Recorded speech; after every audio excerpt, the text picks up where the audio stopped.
English Made Easy, exploring the functions of independent clauses. Hello, language learners. Welcome back to our series on English grammar fundamentals. Today we're diving deeper into the realm of clauses. More specifically, we're looking at independent clauses and their functions. By the end of this video, you'll understand what independent clauses are and how they function within English sentences. An independent clause is a group of words that contains a subject and a verb, and it can stand alone as a complete sentence. This means that it expresses a full thought and doesn't need any additional information to make sense. For example, in the sentence, I enjoy reading books.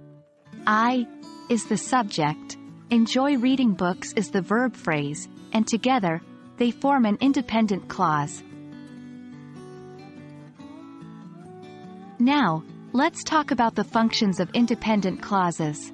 Independent clauses can function in three main ways in English grammar. 1. As complete sentences.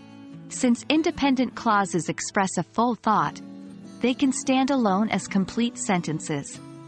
For example, she loves painting. 2.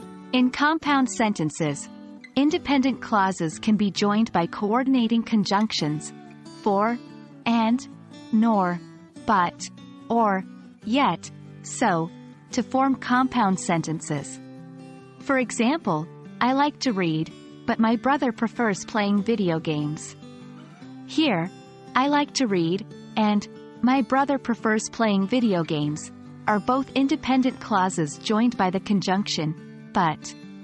3. In complex sentences, independent clauses can also be part of complex sentences, where they are connected to dependent clauses.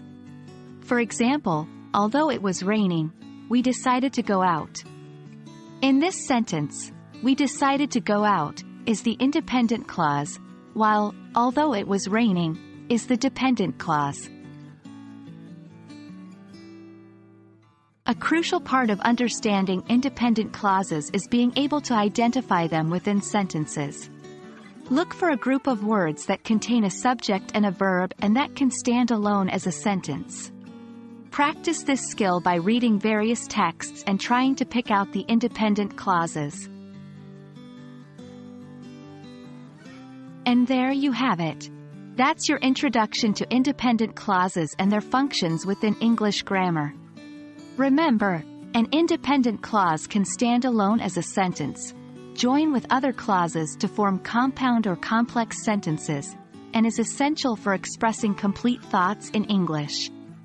Keep practicing and you'll soon find yourself identifying and using independent clauses with ease. In our next video, we'll continue our exploration of clauses by diving into dependent clauses.